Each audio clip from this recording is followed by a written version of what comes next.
Assalamualaikum warahmatullahi wabarakatuh. Halo teman-teman, jumpa lagi dengan saya Imam Syah. Pada video kali ini saya mau membahas atau memberikan informasi tentang materi manajemen portofolio investasi. Di sini saya juga akan melakukan praktek bagaimana cara menulis dan menghitungkan portofolio investasi. Jadi teman-teman tonton videonya sampai selesai ya.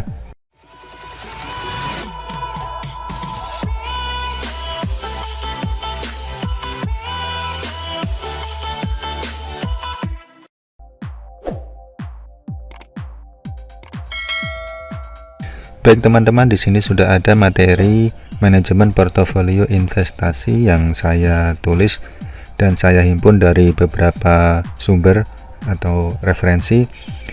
Pada materi manajemen portofolio investasi ini memang sedikit banyak mempengaruhi investasi kita sebagai investor, tentunya mungkin berbeda dengan trader ya. Jadi mohon dimaklumi, ini adalah untuk investasi, jadi untuk para investor. Baik, di sini untuk materi pertama supaya teman-teman tidak bingung, langsung ke prakteknya. Di sini ada materi dari pengertian manajemen portofolio investasi itu sendiri. Di sini saya mengambilnya dari website pintu.co.id.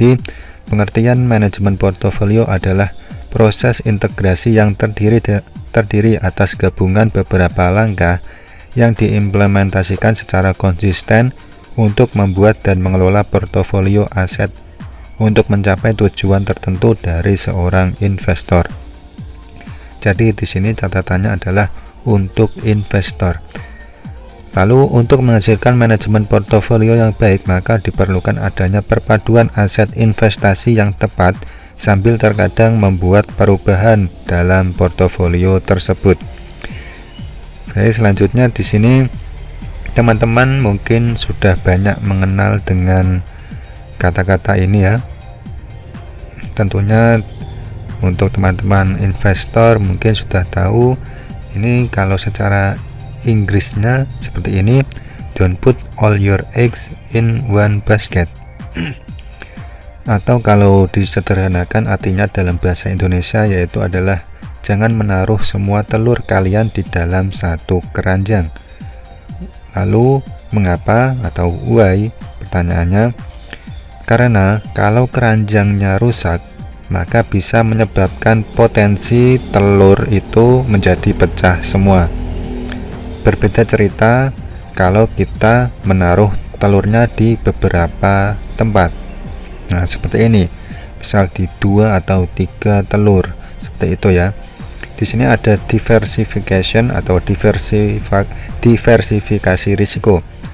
Jadi bagaimana cara kita menaruh aset di dalam tempat yang berbeda sesuai profil keberanian atau profil risiko.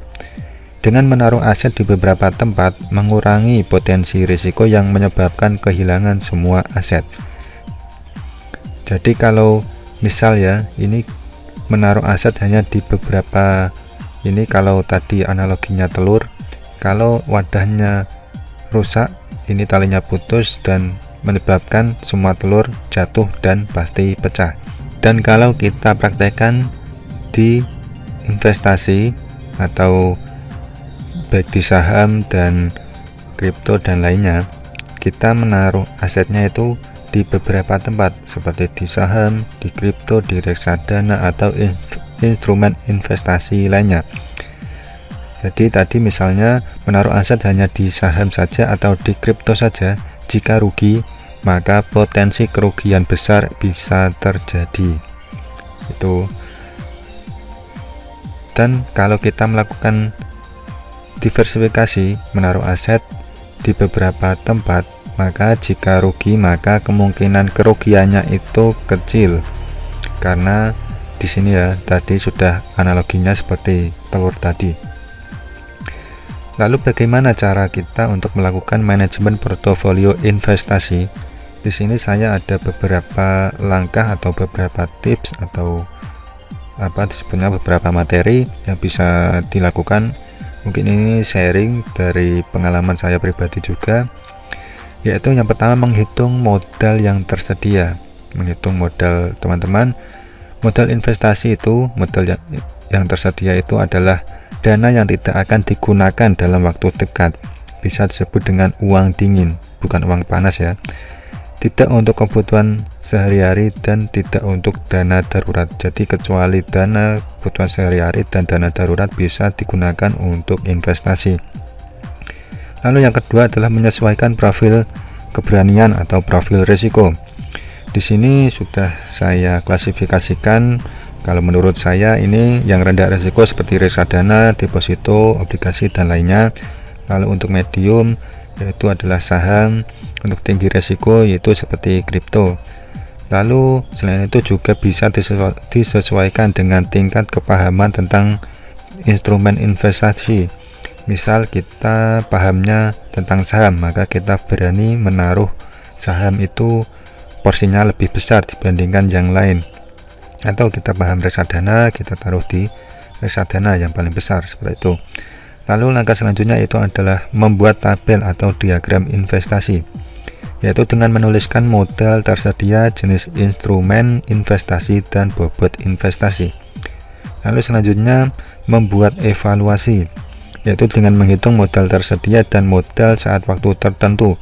Misal tiap akhir tahun kita membuat evaluasi ya, kita hitung tiap akhir tahun, lalu menghitung return atau perkembangan investasi yang kita lakukan. Jadi itu, dan untuk 1 dan 2 ini bisa dilakukan sendiri ya, ini bisa dikerjakan sendiri, disesuaikan.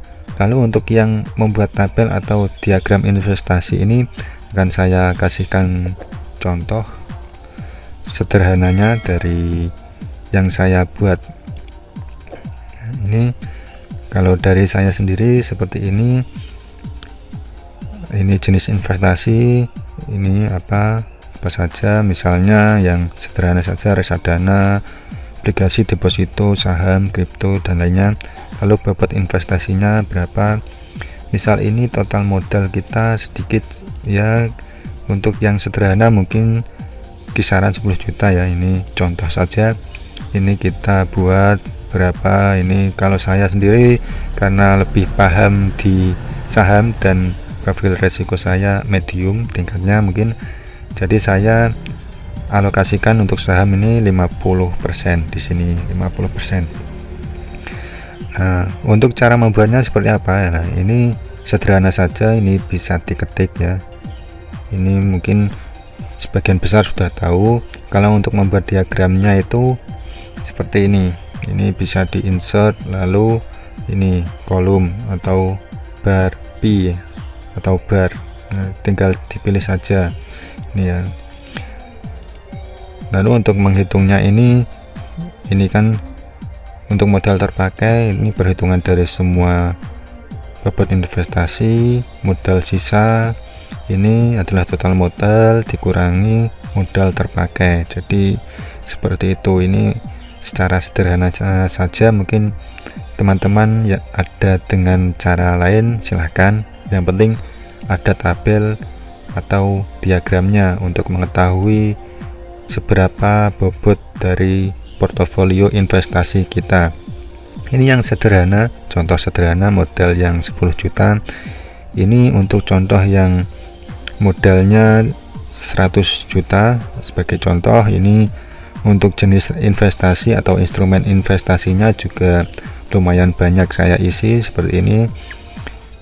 Nah, ini ada deposito, misal kita tidak menggunakan obligasi, kita hapus di sini. Nah, di sini akan berubah modal sisa menjadi 19. Ini seperti itu. Kalau kita kembalikan lagi tadi misal 10 juta. Nah, ini jadi ada obligasi di sini, nanti akan berubah sendiri. Jadi modal sisanya menjadi 9 juta. Ini contoh saja dari saya, mungkin ada perhitungan lain dari teman-teman, silahkan. Jadi itu tadi sharing materi tentang manajemen portofolio investasi dari saya. Apabila ada pertanyaan, tulis saja di kolom komentar. Dan saya akhiri untuk video kali ini. Sampai jumpa di video selanjutnya. Wassalamualaikum warahmatullahi wabarakatuh.